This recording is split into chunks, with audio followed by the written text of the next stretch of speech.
Lately, we have been revisiting all of our film series that we have made over the years because we're working on putting them together into these longer form films for people who are interested in watching more long form style content. And it's really got me thinking about all of the different stories that we have been telling over the years and kind of like what I have gotten out of all of those experiences. And our series from Alaska, Lost and Found, I would say it was probably the most emotionally heavy topics we have ever covered. And honestly, it was probably the most emotionally taxing thing I personally have ever made. I'm very thankful for that process. I think it really helped me kind of take a step back from everything that I was experiencing and wrap my mind around it. But kind of at the same time that I'm thinking about all of this, we have been traveling with our friends Chase and Aimee of Tight Loops Fly as we have been making our way around Baja California, down in Mexico. And it got me thinking, this past summer, they spent roughly the same amount of time that we did in Alaska. And as it turns out, sadly, they too were processing a great deal of grief while in Alaska. Aimee is a wildly talented photographer and a person that I greatly look up to from a creative perspective. And I think that she and I experience the world in a very similar way, which is why I kind of felt like she would be a good person to compare notes with on this strangely parallel experience that we share. Because the both of us were kind of dealing with this tidal wave of emotions while in this incredibly vast and remote wild space. So I decided that I wanted to sit down with Aimee to discuss the idea of processing grief in nature. And I feel like that was a big ask of her. And she didn't have to say yes, but she did. And I'm thankful that she did, because I've kind of found that the more I think about grief and the more I talk about it, the more meaning it feels like I've been able to pull from a very dark and sad place. And I just don't think that very many people spend much time being open about grief and what it feels like and what it looks like. And I don't know. I felt like there was some value to kind of bringing those big feelings out into the open. I did want to warn you that this episode goes into great detail about loss, grief, and all of the incredible complicated emotions that comes of that. And sometimes that contains strong language. So take care while listening.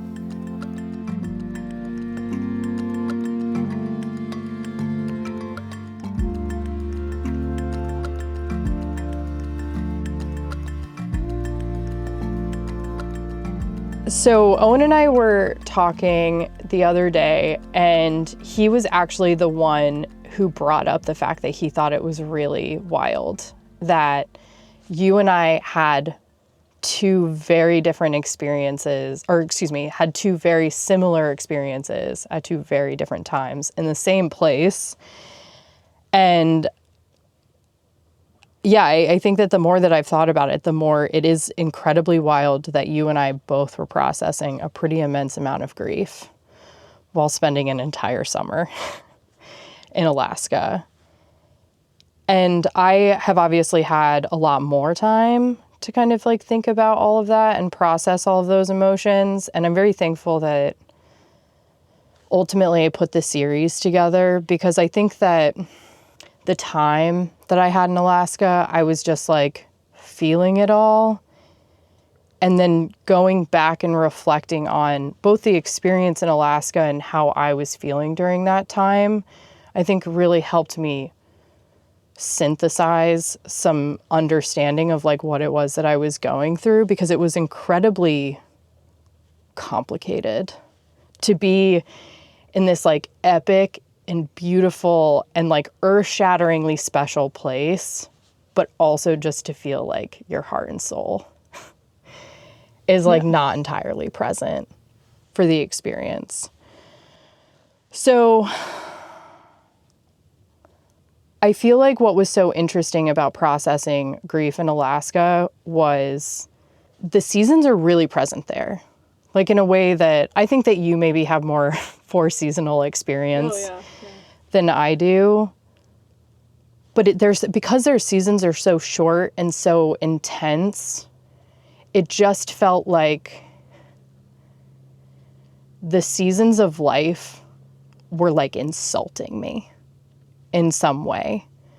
Like it was so vibrant and so beautiful and like everything was so alive, but I felt like a part of me had died before I showed up, and I just felt so offended by it, like for a lack of a better term. And then as time went on and those seasons rapidly started to change into fall, and I feel like the first time it really hit me was we were sitting on the edge of this river, like watching the salmon run and just like watching these fish deteriorate like in front of our eyes. And then like all of a sudden, like I had this perspective shift that I realized that like the cycle of life is actually like very beautiful.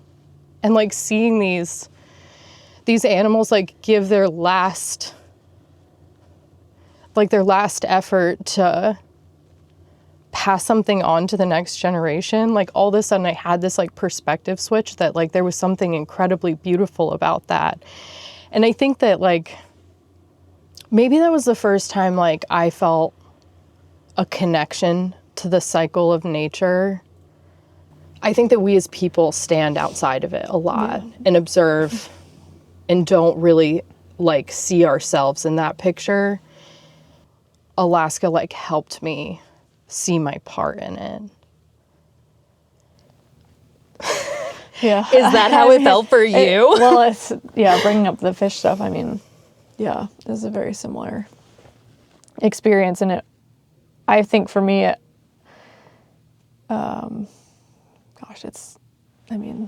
there's like a lot of things that happened before. And then when we finally got to see the salmon run, I like couldn't.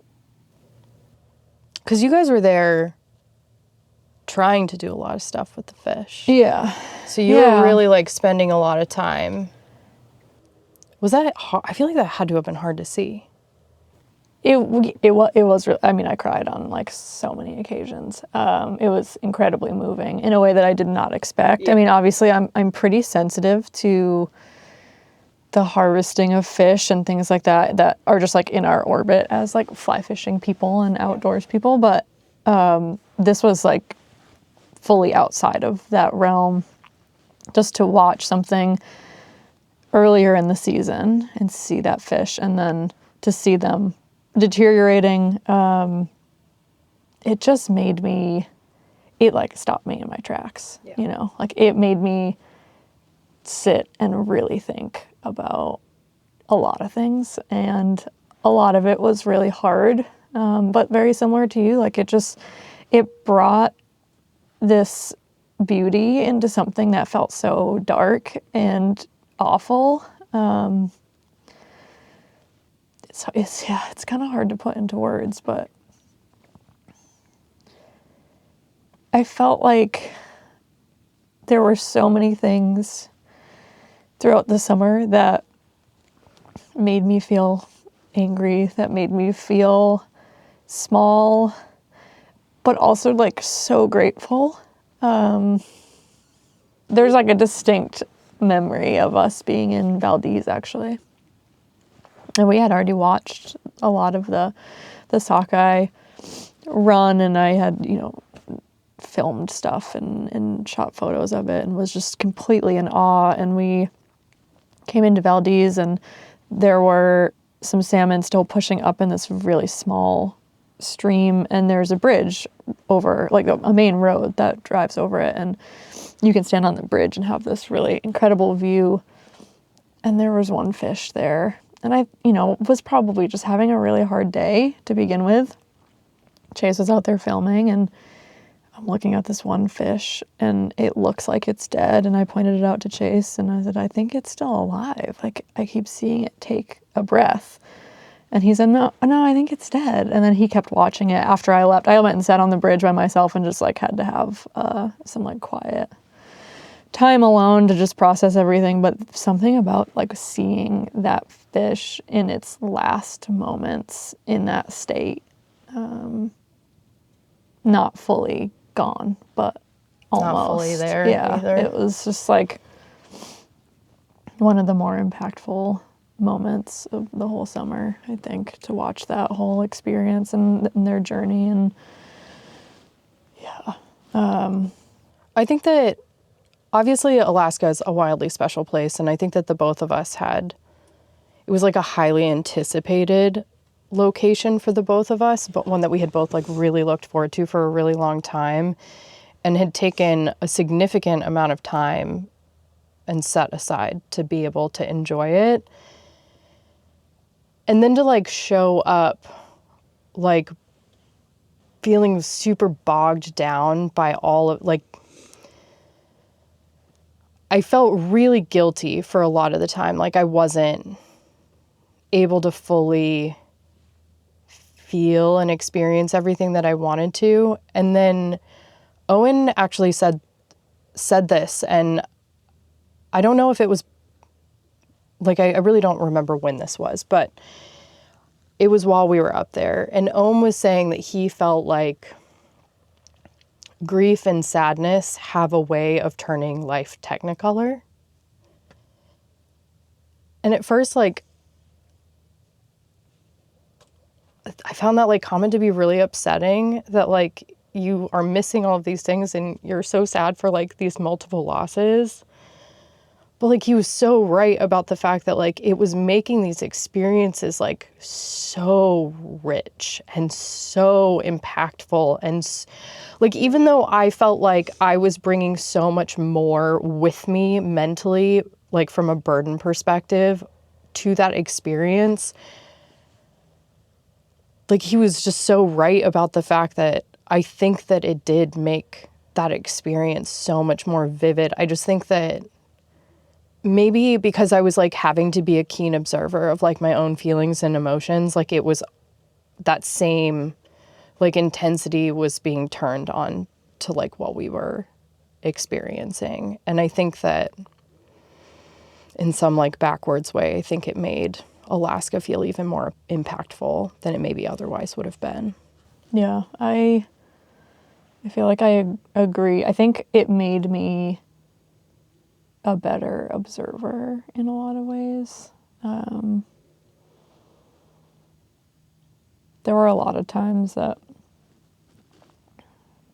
I mean, obviously, just you find yourself just crying out of nowhere and kind of like blindsided by emotions during like seemingly mundane things that you do every day, or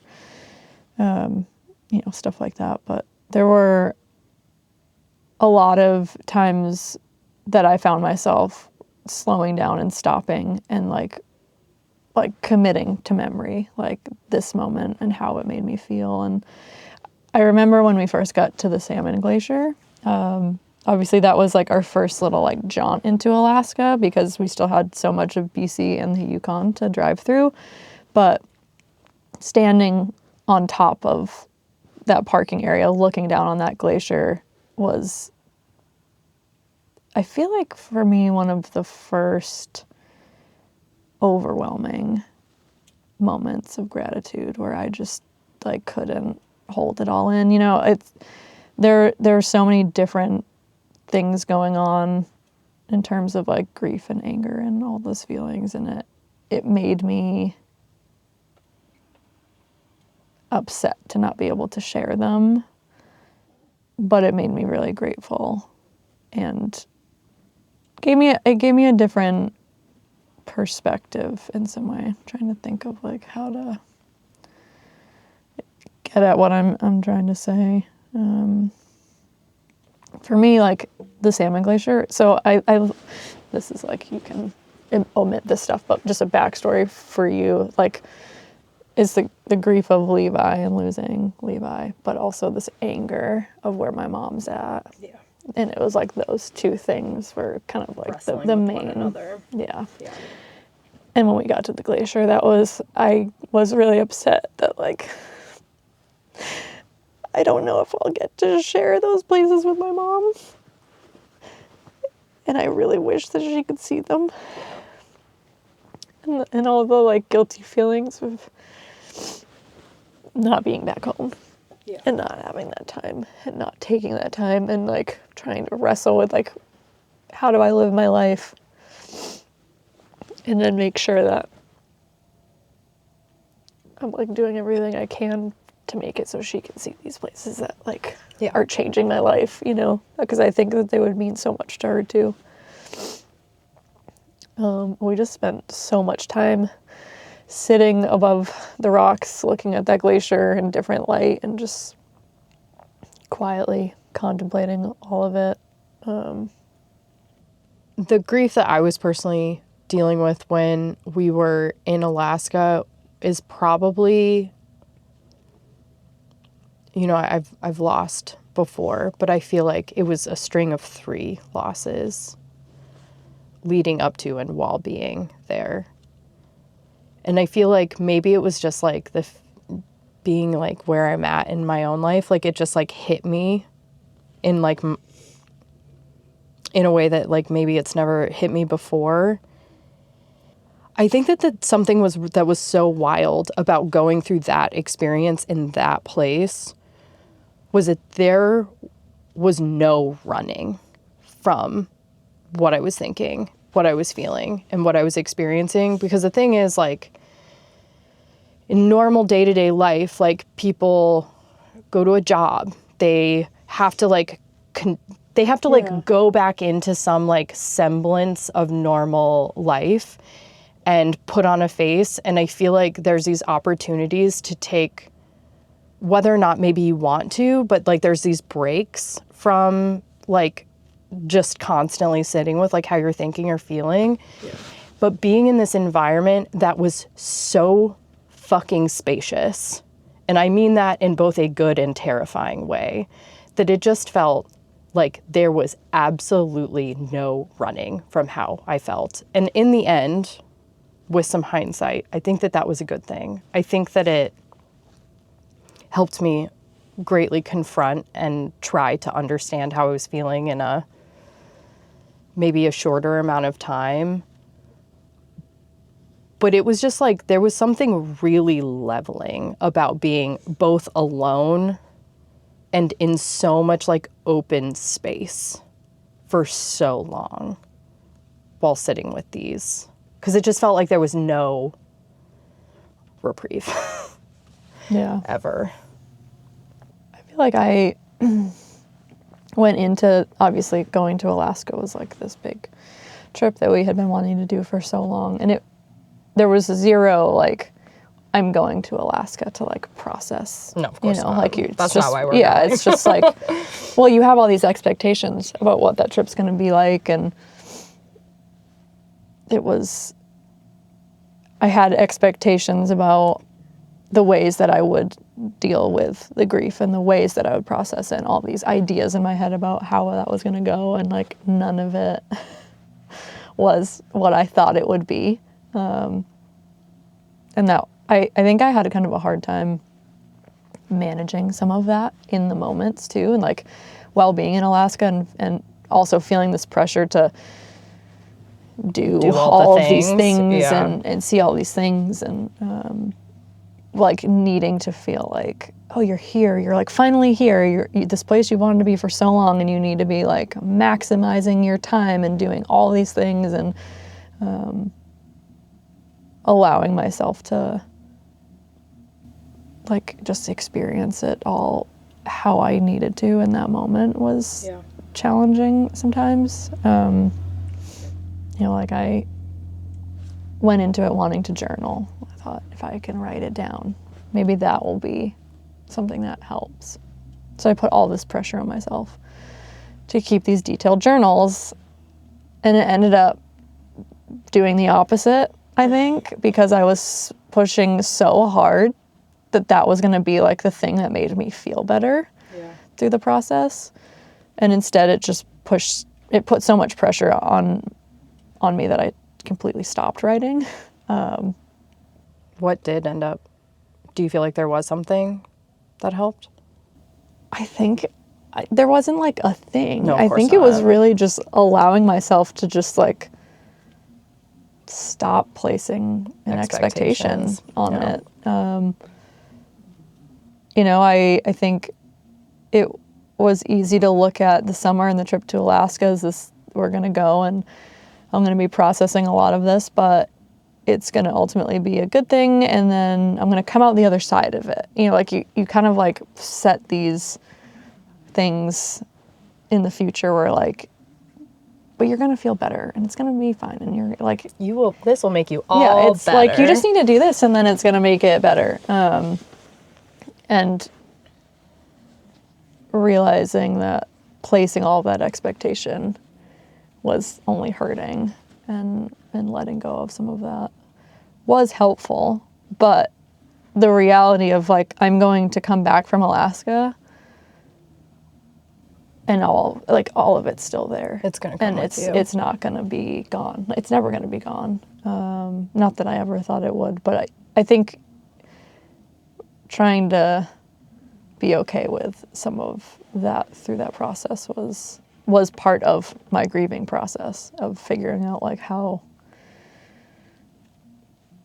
the new normal just is and will be, and that I will likely be grieving a lot of these things for my entire life in a way, you know. Being more okay day to day, having good days, having bad days, but Do you feel like spending more like having an abundance of time like out in nature and being alone, like do you feel like that was helpful for your process? yeah, I do feel like right after we lost Levi, I felt this really intense need to be alone, like fully alone. And I wasn't able to have that for myself. Obviously, like our living situation is complicated. There's a lot of different things that were making that very challenging. So I never had that. So I don't really know how that might have affected me, but certainly being in Alaska, having so much time, having so much space, and being in such a grand landscape that really is like fully immersive, and like you're experiencing so many smells and sounds and like visual like it can be a bit overwhelming at times how intense it is. It allowed me more time to like quiet my brain, which I think is something that I find from being in nature that helps me not only processing grief but just processing everything. Life? Yeah, I mean, I think I don't have a lot of moments built into my life because of the type of like personality I have, where I allow myself to just like really kind of let my mind wander, which is why I like paddling and canoe tripping has been something I've really fallen in love with through those experiences, because I can hear it. I can feel it. It's all, like all of the noise of life, it quiets down and allows me to really think through some of that stuff. And I think being in Alaska was similar, but different. But that time in quiet places with time to really think on my own without interruptions. And yeah, it's not that different from our everyday life. Well, we At times, right? Yeah. Like you kind of like go through periods of time where you're remote and you're out in the wild, and then you're in, busy, loud, normal. have to dip into society, Yeah. if you will. I don't know if this is like making sense or not. I feel like it's kind of a mess. It's not a mess. I feel like it all rings so true for me as well. Because it just feels like until you get that like sense of quietness to like run through it all and process it all. I think that a big thing for me at this like time in my life was, I think it was like maybe the first time I was really confronting like my own personal mortality as well. And I felt like, yeah, I don't know how to like say it other than the fact that like I felt like a former version of myself like died along with, you know, all the other people that had passed in my life at that time. And it was weird to like feel like Alaska was like giving me a glimpse of my future while also making me feel like I was never like I had completely lost touch with a person I previously was. And I feel like that's maybe where my personal like anger was bubbling up, and it would come up in like the strangest ways too. And I'm so glad that like I was mostly alone, because I just didn't really feel like, I don't know, it's hard to navigate the world when you feel like you don't really know, like you've lost touch with your own sense of identity. It's hard to know how to like operate when you're in that place.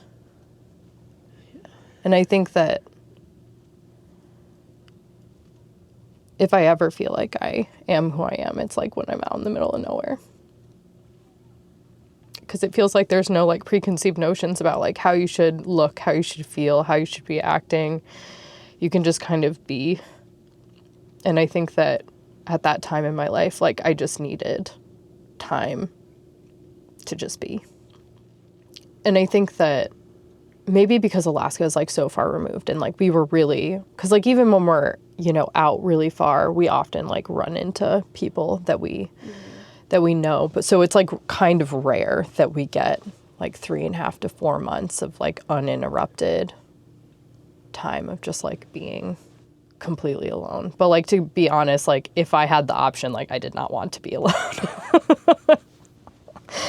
I feel like I am the type of person who would rather be distracted from how I was feeling, because it just kind of all felt so daunting and like it was too much to wade through.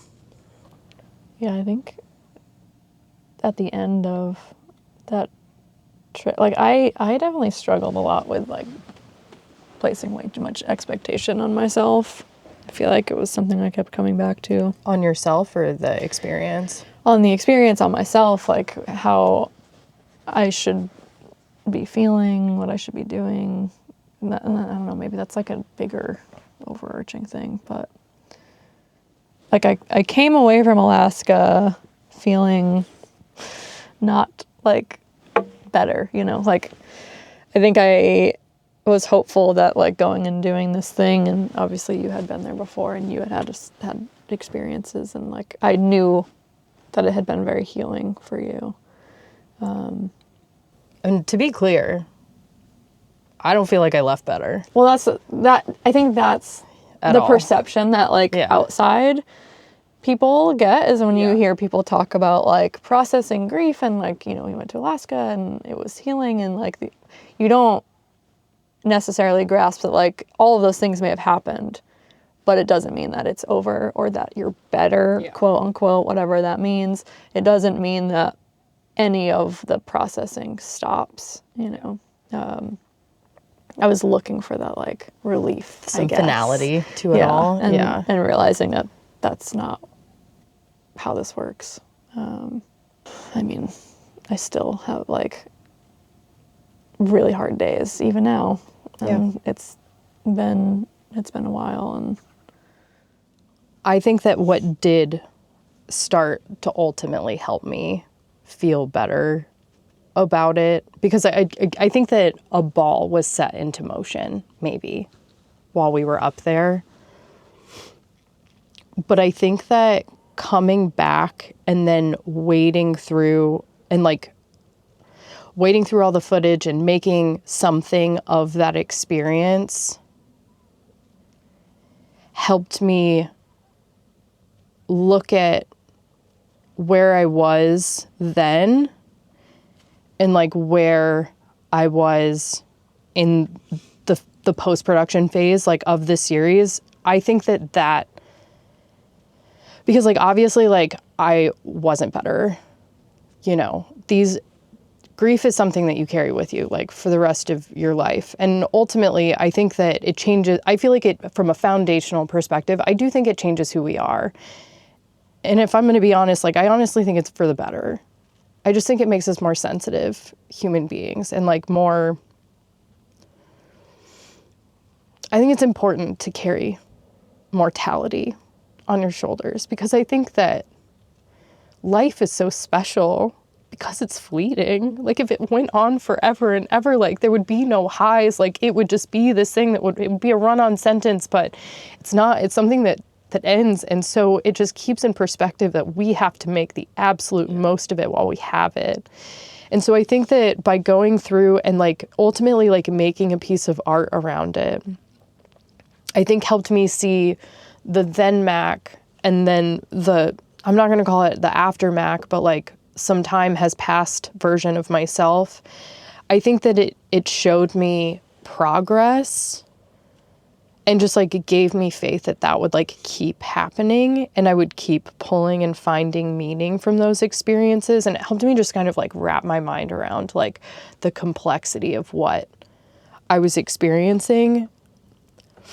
So my question for you is, do you have intentions as an artist to create something beautiful? Yes. Of this experience? Yeah. The trip to Alaska leading up to it was really the first time in a very long time that I decided to prioritize my art, which, I don't know, probably sounds kind of strange, but we're filmmakers and photographers, but like there's like the job side. Yes, of course. And then there's the like creative fulfillment side that's like more personal. And I've always loved shooting film, and obviously it's expensive. And it was the first time I really just decided to say, like, screw it. I want to push this a little harder, and I want to buy myself a camera that I've always wanted. And as scary as it is, because I don't know that there's like a return on that financially from like a job standpoint or a work standpoint, it felt like a big risk. It was saying yes to something that was important to me and prioritizing that. So I spent a lot of time shooting film while we were up in Alaska on 2 different cameras that were new to me. One was a film format that was completely new, which was 4x5, and shooting large format. And like large format is something that I learned about when I was in high school. And I mean, it is like the top tier. It was something that I never had the opportunity to try. Yeah. So it was completely starting fresh, starting new with that format, learning how to load film in carriers, learning how to shoot with the field camera, and it was humbling in so many ways. But I think did it feel good to like really try something? Good to, I think, through all of this, like, there's obviously a lot of feelings around processing grief and being in Alaska, but it brought me an immense amount of clarity into what was important to me right now. And it also gave me this, like, permission. It gave me permission. Gave myself permission, and it gave me a feeling that like I really wanted to learn more, like actively learn more. And you know, Chase and I are like learning. You are learned all the time. People. Like yes. we both love to learn new things, but I felt like I want to be challenged in a way that I haven't been maybe ever. I started looking at different courses and programs that I could sign up for, some highly competitive things that I knew that there was probably a 1% chance I would be accepted to, but I felt this like really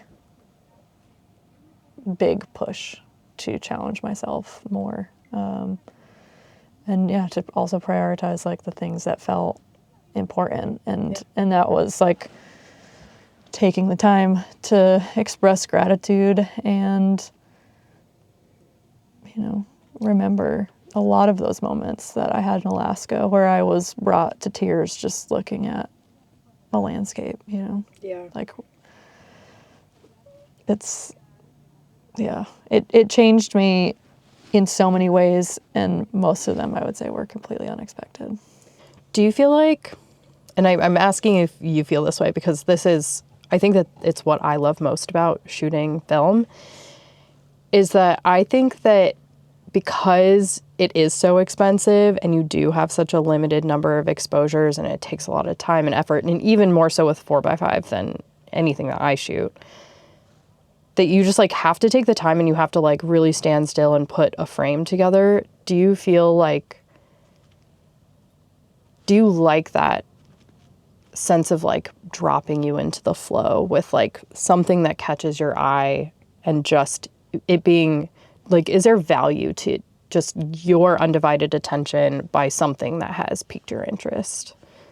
Yeah, I think for me it helped to start to like boost my confidence in a way. Like shooting film without that immediate feedback that you get from digital, like brings me back to trusting my gut. Your instincts. Yeah, like the things that like really scratch an itch for me, like visually. Because I think that it's really easy to get caught up in what is successful on like social media and what people are drawn to, and to feel like if you could just make those photos, then you could have that kind of success. But if they're not creatively fulfilling to you, you can replicate those photos, but it doesn't give you any like satisfaction. You get like nothing you're in still return. empty at the end of that. And being in Alaska, having like limited connectivity, you're not spending a lot of time on social media. I'm not like because there's just so much photography on social media, which is amazing because you're exposed to so many incredible people that you otherwise would never see their work. But it can be like very overwhelming, and it kind of gets like a bit intense at times. But stepping away from that and spending so much time just being quiet and walking around and just seeing like what piques my interest. Like I feel like in some ways, like I am more confused about my direction in photography in terms of like what I love and like what really like what I'm trying to say, I guess. But there's also more clarity that brought in too, of like trusting my gut. And when I see like there's certain themes that are coming up, and I think I'm pushing towards something that feels more true to myself. I feel like when you get into those moments of feeling like completely untethered and like lost, so to speak, from your own like creative perspective, I feel like that's just a sign that you're moving away from what people expect of you and moving towards like maybe what you expect of yourself more. And I think that the other thing, I think I'm just like so thankful for being a photographer in general, kind of like coming back to this theme of like grief, but also just like maybe the state of the world. Like being a photographer, my eye is trained to like hunt out beauty. And I feel like in these moments where I felt really low in my life over the course of time, when we're talking about and otherwise, I just love that my eye still always just comes back to hunting out beauty, and this like constant reminder of like, no matter how complicated I may feel, I just like constantly have all this proof of like how much beauty exists in the world, and that I'm like a moth to its flame, so to speak. So to me, it just like feels like even in these like low places, I always just have this reminder that like there's beauty. There is beauty. There is beauty. Sometimes it's hard to see, and sometimes it's even harder to feel. But our eyes like always seem to come back to like what is beautiful. I'm thankful for that, because I think it's pulled me out of a lot of dark places over the years. Yeah, the intention from that trip with all of the film is to make a book from it, and I feel just as lost in that venture as I do wading through all of the grief and processing all of that stuff. But it's, again, just like I needed to just give myself permission to try something different, to view my work in a different way, and to do something I've always wanted to do, and that like it doesn't have to be this like end all be all project. It's just like a way for beacon me to to point put towards. my work together and have it viewed off of a screen, and even if I'm, it's just me that sees it. I'll see it. Or just close friends or whoever. Like it doesn't have to be some great success. It's more for me to see my work in a different way. And I'm still trying to figure out what the direction is there. I think that I want there to be some, nod to the process and the grief and all of that. But I don't know, I look at some of that work and I'm like, I can't make sense of it. I don't know how anyone else is going to make sense of it, but Sometimes I think it just takes time. Yeah, it does take time, and it needs to be a slow process. I mean, it inherently, like from the onset of being, like film is inherently slow. Yeah, I guess that's like a big overarching theme here. Is to just slow down more, to slow down and observe and appreciate and soak all of it in. Yeah. Because it is so fleeting. I just think that there's a lot of pressure put on humans to be like, to do, to process your grief and be done with it, to get the project out the door and be done with it. And I just don't feel like that's how we're designed to work. And so I think that as hard as it is to rebel against, I don't know, I guess if you're going to put a name to it in terms of work, hustle culture, it's so hard to do. But I feel like the more you can push away from it, the more you can better understand your own personal identity and make the best work that you can possibly make and just feel good. And I feel like all of those things are, sadly, I feel like all of those things so few people actually experience. Yeah. And so I feel like there's value to that. Thank you. I'm sorry. Yeah. Well, I wish that I could have a better collection of thoughts and feelings. I think about that it, was really lovely. Truly. Thanks.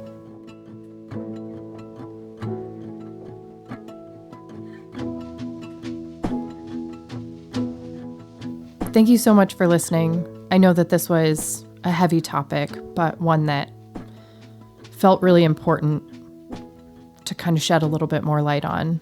And if you're experiencing grief, just know that you're not alone.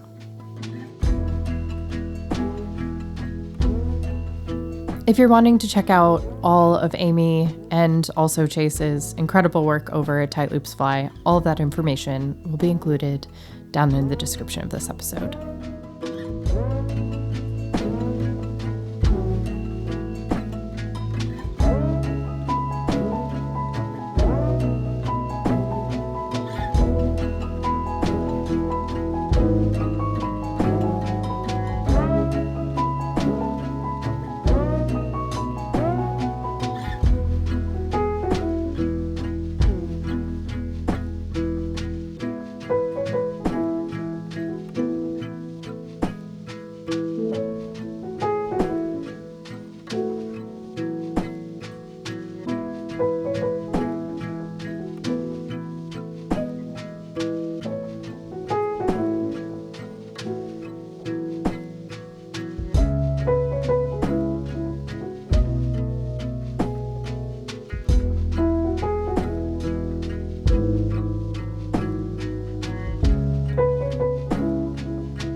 Hey there, Mac here.